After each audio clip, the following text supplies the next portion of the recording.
Hello दोस्तों, आपका स्वागत है आपके अपने चैनल टॉपसन में। दोस्तों आज हम संस्कृत के पार्ट 2 लाए हुए हैं, ठीक है ना। देखिए दोस्तों, आपसे रिक्वेस्ट है कि ये वीडियो अंत तक देखिएगा। इसमें जो है ना दोस्तों, क्या हुआ है कि जो VVI ऑब्जेक्टिव है और साथ ही इसमें 5 जो है सब्जेक्टिव है, जो कि बहुत इम्पोर्टेंट है। इसलिए आपसे रिक्वेस्ट है कि वीडियो अंत तक देखिएगा, ठीक है।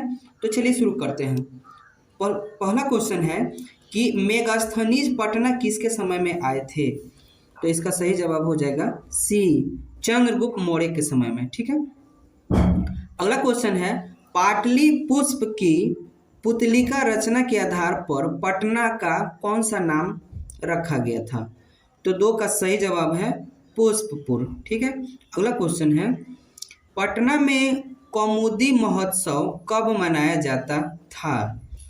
तो 3 का सही जवाब है ए, गुप्त वंश के काल में, ठीक है। अगला क्वेश्चन है पाटलिपुत्र पटना के नाम से कब प्रसिद्ध हुआ। तो इसका 4 का सही जवाब हो जाएगा सी, मध्यकाल से, ठीक है। अगला क्वेश्चन है पटना का इतिहास कितना पुराना है। तो इसका सही जवाब हो जाएगा ए, 2500 वर्ष। अगला क्वेश्चन है कुटनिम ताख्या काव्य के कवि कौन हैं। तो 6 का सही जवाब हो जाएगा बी, दामोदर गुप्त। अगला क्वेश्चन है यूनान का राजदूत कौन था। तो इसका सही जवाब हो जाएगा सी, मेगास्थनीज। अगला क्वेश्चन है राजशेखर की रचना कौन सी है। तो 8 का सही जवाब हो जाएगा काव्य मीमांसा ए। अगला क्वेश्चन है कौमुदी महोत्सव किस ऋतु में मनाया जाता था। तो 9 का सही जवाब हो जाएगा डी, शरद ऋतु में। अगला क्वेश्चन है पटना नगर की पालिका देवी कौन है। तो 10 का सही जवाब हो जाएगा डी, पटन देवी। अगला क्वेश्चन है सरस्वती का कुल गृह कौन सा महानगर था। तो 11 का सही जवाब हो जाएगा सी, पाटलिपुत्र। अगला क्वेश्चन है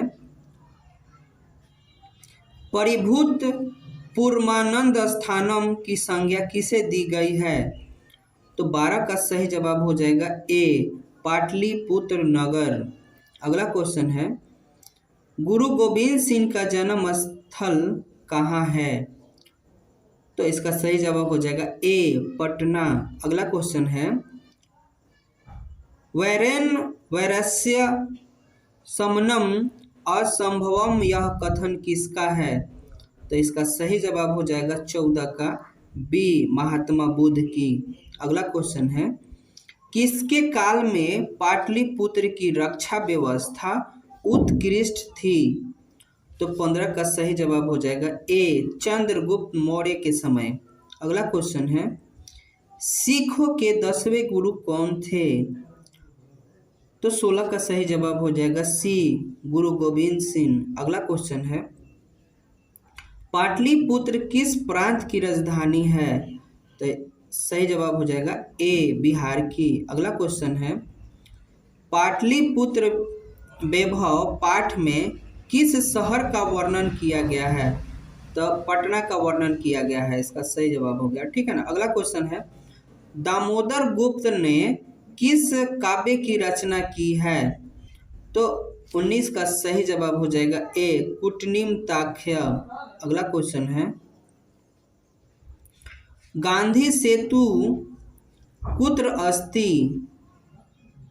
20 का सही जवाब हो जाएगा ए, पाटलिपुत्र नगरे। अगला क्वेश्चन है 21 का पाटलिपुत्रम कस्य तथे अस्ति। तो इसका आंसर हो गया ए, गंगायः। अगला क्वेश्चन है गंगायः ऊपरी गांधी सेतुर नाम डैश महादेशाय दीर्घतम सेतु अस्ति रिक्त स्थानिन पुर्यन्तः। तो इसका सही जवाब हो जाएगा 22 का सही जवाब हो जाएगा सी, एशिया। एशिया का सबसे बड़ा जो है महात्मा गांधी सेतु पुल है। अगला क्वेश्चन है पाटलिपुत्र नगरे प्रसिद्धम डैश अस्ति रिक्त स्थानानि पूर्यत मतलब खाली जगह को भरिए। तो इसका सही जवाब क्या हो जाएगा? 23 का सही जवाब हो जाएगा ए, गोल गृहम, जो कि बहुत प्रसिद्ध, गोलघर बहुत प्रसिद्ध है। अगला क्वेश्चन है, पटना के किस दिशा में गंगा नदी प्रवाहित होती है, बहती है? तो पटना के कौन सा दिशा में? तो इसका सही जवाब हो जाएगा सी, उत्तर में। अगला क्वेश्चन है, मेगास्थनीज पटना किस समय में आया था? तो 25 का सही जवाब हो जाएगा सी, चंद्रगुप्त मौर्य के समय में। ठीक है।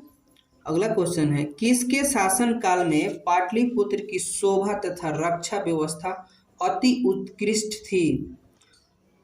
तो 26 का सही जवाब हो जाएगा बी, चंद्रगुप्त मौर्य की। अगला क्वेश्चन है, पटना शब्द किस शब्द से उत्पत्ति हुई है? तो इसका सही जवाब हो जाएगा 27 का सी, पतन। ठीक है। तो देखिए दोस्तों, आपसे शुरू में ही हम बोले थे कि 5 जो है क्वेश्चन जो सब्जेक्टिव है बहुत इंपॉर्टेंट है। तो चलिए उसको देख लेते हैं हम लोग। पहला क्वेश्चन जो है कि सिख संप्रदाय के लोग के लिए पटना क्यों महत्वपूर्ण है? तो देखिए यहाँ पर जो है सिख संप्रदाय के लोगों के लिए पटना जो नगर है पूजनीय स्थल अब है, जो ना यहाँ उनके 10वें गुरु गोविंद सिंह का जन्म स्थान है, जो कि ये जो है गुरुद्वारा के नाम से प्रचलित है। ठीक है। अगला जो क्वेश्चन है कि प्राचीन ग्रंथ में पटना के कौन कौन से नाम मिले हैं? तो देखिए प्राचीन ग्रंथ में पटना के पुष्पपुर, कुसुमपुर, पाटलिपुत्र आदि और भी मिले हैं। ठीक है ना। अगला क्वेश्चन है, दामोदर गुप्त के अनुसार पाटलिपुत्र कैसा नगर है? तो देखिए दामोदर गुप्त के अनुसार पाटलिपुत्र जो है महानगर पृथ्वी पर बसे नगरों में श्रेष्ठ है, यहाँ विद्वान लोग बसते हैं। कवि ने इस महानगर की तुलना इंद्रलोक से या इसे जो है सरस्वती का गृह कहा है। कहने का मतलब कि दामोदर गुप्त का कहने का मतलब था ना कि यहाँ पे जो है ना सरस्वती का गृह है, मतलब सरस्वती माता का घर है, यहाँ पर ज्ञान की प्राप्ति होता है, शिक्षा यहाँ पर मिलता है, इसीलिए उन्होंने ऐसा कहा है। ठीक है। अगला क्वेश्चन है, कौन कौन से विदेशी यात्री पटना आए थे? तो देखिए विदेशी यात्री जो आए थे मेगास्थनीज थे, हयान थे, हैंसोंग थे और इतिसंग। ये जो विदेशी यात्री हैं वो पटना आए थे। ठीक है ना। अगला क्वेश्चन है, चंद्रगुप्त मौर्य तथा अशोक के समय पाटलिपुत्र कैसा नगर था? तो देखिए चंद्रगुप्त मौर्य के समय जो है पाटलिपुत्र की रक्षा व्यवस्था काफ़ी मजबूत थी। ठीक है ना। यह सुंदर नगर था। अशोक के शासन काल में इस नगर का वैभव और अधिक समृद्धि हो गया था। ठीक है।